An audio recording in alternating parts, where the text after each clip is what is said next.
সুপ্রিয় শিক্ষার্থীরা, আশা করছি সবাই ভালো আছো এবং নিরাপদে আছো। আজকে তোমাদের সাথে আমার সোশ্যাল ডেমোগ্রাফি যে ক্লাস, আমরা রবার্ট ম্যালথাসের থিওরিটি নিয়ে আলোচনা করব।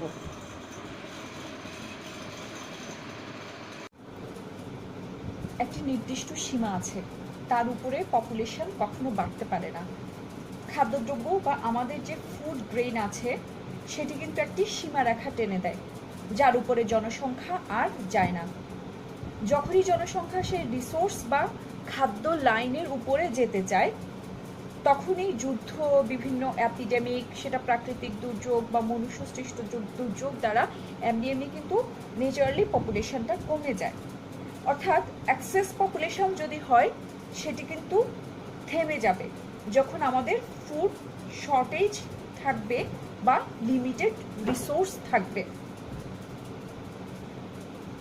এই কথাটি কিন্তু 200 বছর আগে রবার্ট ম্যালথাস বলে গিয়েছেন। রবার্ট ম্যালথাস বলছেন যে পপুলেশনের সাথে ইকোনমির কি সম্পর্ক আছে বা আদৌ কোনো সম্পর্ক আছে কিনা, এটা উনি দেখাতে চেয়েছেন। 1793 সালে 1793 সালের আগে বা পরে যে ইউরোপ এবং আমেরিকায় বিভিন্ন রকম যুদ্ধ বিগ্রহ, বিভিন্ন অ্যাপিডেমিক হয়েছিল। তো সেগুলো দেখে রবার্ট ম্যালথাস ভাবছিলেন যে আসলেই কি পপুলেশনের সাথে ইকোনমির কোনো সম্পর্ক আছে কি না। হ্যাঁ, তার আগে উইলিয়াম গডউইন, যিনি একজন বিশিষ্ট অর্থনীতিবিদ, উনি কিন্তু বলছেন যে পপুলেশন ইজ গুড, কারণ জনসংখ্যা যখন বাড়ে তখন হচ্ছে অর্থাৎ হিউম্যান বিং হচ্ছে হিউম্যান রিসোর্স। হ্যাঁ, হিউম্যান রিসোর্স, তখন যে রিসোর্সটা বাড়ে, অর্থাৎ মানুষকে যদি প্রপারলি ইউটিলাইজ করা যায়, মানুষের শক্তিকে যদি প্রপারলি ইউটিলাইজ করা যায়, তাহলে এটা তো ইকোনমির জন্য ভালো। সো পপুলেশন বা জনসংখ্যা বৃদ্ধিটা হচ্ছে গুড, এটা ইকোনমির জন্য পজিটিভ, এটা বলছেন কে? গডউইন। এবং আরও বিভিন্ন অর্থনীতিবিদ কিন্তু ইকোনমির সাথে পপুলেশন গ্রোথের একটা পজিটিভ সম্পর্ক দেখানোর চেষ্টা করেছেন। কিন্তু রবার্ট ম্যালথাস, যিনি একজন ব্রিটিশ অর্থনীতিবিদ, তিনি কিন্তু এটার সাথে কাউন্টার অ্যাটাক করেছেন। 1798 সালে উনি ওনার যে একটা বিখ্যাত প্রবন্ধ an essay on principal of population, এখানে উনি দেখিয়েছেন যে পপুলেশন গ্রোথ এবং রিসোর্সের সাথে কি সম্পর্ক আছে। হ্যাঁ,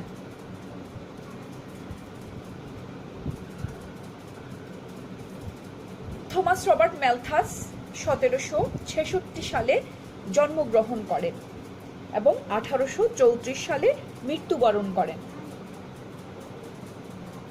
1798 সালে ম্যালথাস জনসংখ্যা ও খাদ্য উৎপাদনের মধ্যে সম্পর্ক বিষয়ক যে বক্তব্য প্রদান করেন, তাই ম্যালথাসের জনসংখ্যা তত্ত্ব বা ম্যালথাসীয় জনসংখ্যা তত্ত্ব নামে পরিচিত। ম্যালথাসের তত্ত্বকে জনসংখ্যার জৈবিক ও সামাজিক তত্ত্ব হিসেবেও আখ্যায়িত করা হয়। ম্যালথাসের এই জনসংখ্যা তত্ত্বটাকে natural and social theory of population হিসেবেও আখ্যায়িত করা হয়। তার তত্ত্বের যেই মূল বক্তব্য, সেটা হচ্ছে food production gross arithmetic progression and population grows geometric progression। অর্থাৎ ম্যালথাস মনে করেন আর্থিক সামর্থ্যের চেয়ে জনসংখ্যা বেশি হলে মানুষের উন্নতি ও সুখ হবে না। সীমিত সম্পদের মধ্যে ক্রমবর্ধমান জনসংখ্যা অর্থনৈতিক সুখকে নষ্ট করে দেয়। ম্যালথাসের তত্ত্বের মূল ভিত্তিই ছিল জনসংখ্যা অনিয়ন্ত্রিত অবস্থায় জ্যামিতিক হারে বৃদ্ধি পায় এবং জীবন ধারণের জন্য অত্যাবশ্যকীয় উপাদান খাদ্য বৃদ্ধি পায় গাণিতিক হারে। এই হারের পার্থক্যের কারণে 2 শতাব্দীর মধ্যে মানুষ ও খাদ্যের অনুপাত হবে 256:9, 3 শতাব্দী পর 4096 অনুপাত 13 এবং 2000 বছর পর এ দুইয়ের ব্যবধান হবে ইনফিনিটি বা অপরিমেয়। ম্যালথাস 25 বছর সময়কে একক ধরে খাদ্য উৎপাদন বৃদ্ধি এবং জনসংখ্যা বৃদ্ধি অর্থাৎ 25 বছর পর পর যে হারে জনসংখ্যা পরিবর্তিত হবে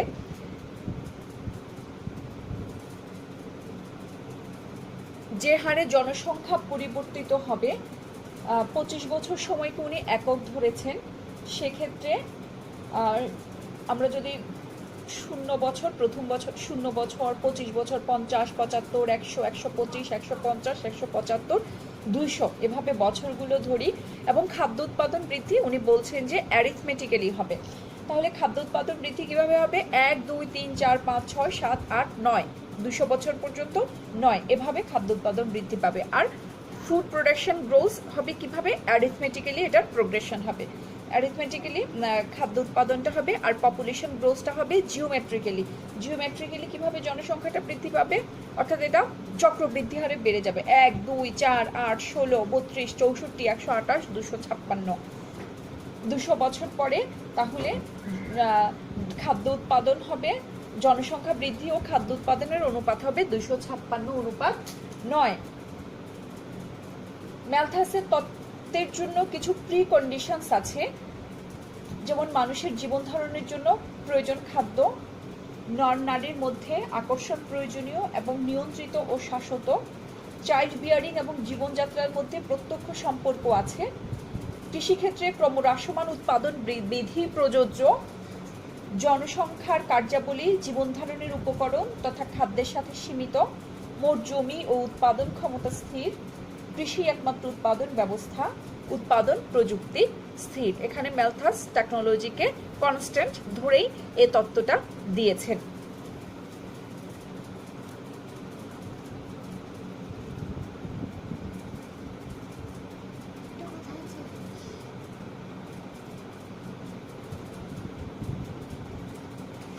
তাহলে এবার আসো আমরা যেই গ্রাফিক্যালি ডিসকাশনে আমরা যাব।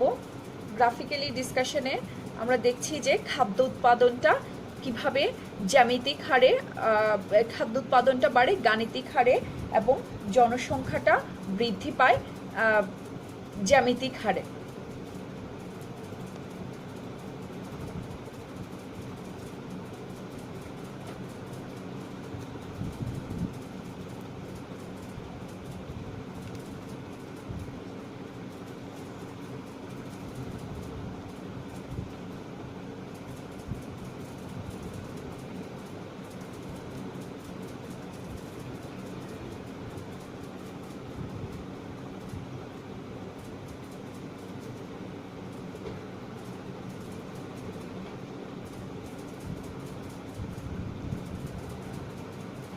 দেখো গ্রাফটা লক্ষ্য করো, এখানে আমরা বলছি যে যেটা অ্যারিথমেটিক্যাল যেটা প্রোগ্রেশন 1, 2, 3, 4, 5, 6, 7, 8 ফুড সাপ্লাইটা OX অক্ষ বরাবর আর OY অক্ষ বরাবর যেই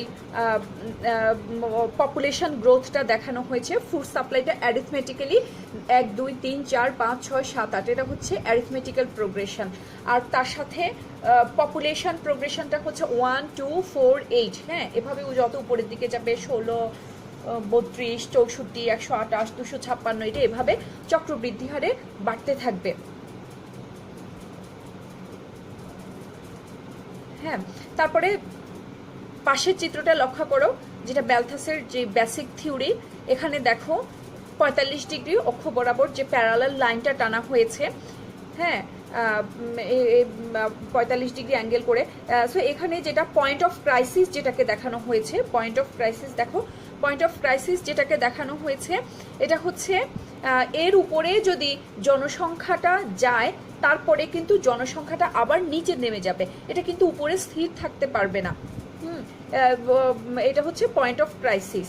এরপরে দেখো এখানে যে চিত্রটা দেখানো হয়েছে এখানেও দেখো জনসংখ্যাটা যখনই হচ্ছে এই রেখাটা অতিক্রম করবে, এই নির্দিষ্ট সীমাটা অতিক্রম করবে তখনই কিন্তু এটা বিভিন্ন কারণে যে কারণেই হোক এটা কিন্তু আবার নিচে নেমে আসবে, এটা কিন্তু এখানে ধ্রুবক থাকবে না। পাশের চিত্রটাতেও কিন্তু তাই দেখানো হয়েছে, জনসংখ্যা বাড়ছে কমছে বাড়ছে কমছে বাড়ছে কমছে, কিন্তু এখানে এটা কিন্তু কিছুতেই ফুড প্রোডাকশন লাইনটা ক্রস করছে না।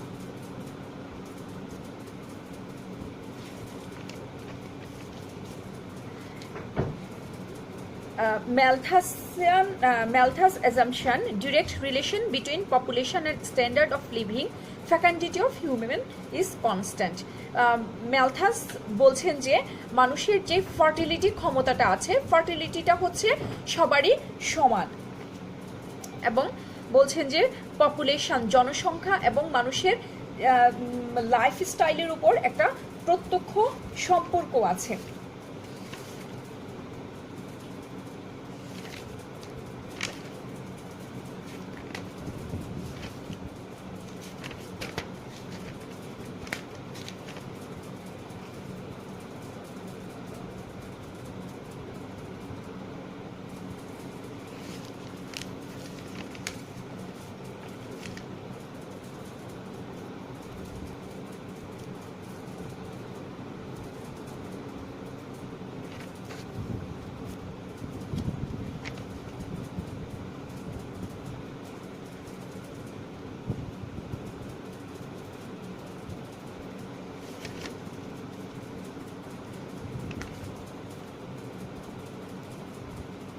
ম্যালথাস মনে করছেন মানুষ যদি তার ইনস্টিংক্টগুলো ব্যবহার করত তাহলে জনসংখ্যা বাড়তে বাড়তে একসময় মানুষ স্টারভেশনে মারা যেত, অর্থাৎ নেচারালি মানুষ কমে যেত। কিন্তু তা হচ্ছে না, কারণ মানুষ তার ইনস্টিংক্টগুলো ইউজ করতে পারছে না। কেন মানুষ তার ইনস্টিংক্টগুলো ইউজ করতে পারছে না? কারণ lack of enough food production না হওয়ার কারণ, lack of land, lack of science of technology, lack of social organisation, হ্যাঁ, এসবের কারণে মানুষ তার যে ইনস্টিংক্টগুলো আছে সেগুলো সহজে ব্যবহার করতে পারছে না।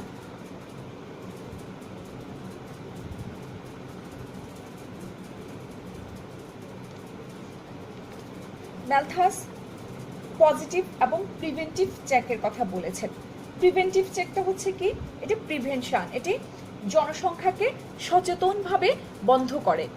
যেমন from human side, artificially, late marriage, no marriage, হ্যাঁ, এগুলো হচ্ছে কি জনসংখ্যাকে সচেতনভাবেই বন্ধ করে। নৈতিক বাধা, পাপ, লাঞ্ছনা। নৈতিক বাধা হচ্ছে কি? কোনো অনিয়ম অনাচার ছাড়াই বিবাহ থেকে বিরত থাকা, নো ম্যারেজ বলেছেন ম্যালথাস। পাপ, অবাধ যৌনাচার থেকে বিরত থাকা, লাঞ্ছনা, যুদ্ধ বিগ্রহ বাড়াবাড়ি ইত্যাদিকে বোঝায়। আর পজিটিভ চেক হচ্ছে কি? পজিটিভ চেক হচ্ছে যেগুলো আপনা থেকেই জনসংখ্যার বৃদ্ধিকে নিয়ন্ত্রণ করে, যেমন চরম দারিদ্রতা, জটিল রোগ, মহামারী, বিভিন্ন আর্থকোয়েক, স্টারভেশন, অ্যাপিডেমিক, ওয়ার, এগুলোকে বলা হচ্ছে পজিটিভ চেক। অর্থাৎ ন্যাচারালি মানুষ মরে যায়, আপনা আপনি জনসংখ্যা বৃদ্ধিটা নিয়ন্ত্রণে থাকে। হ্যাঁ,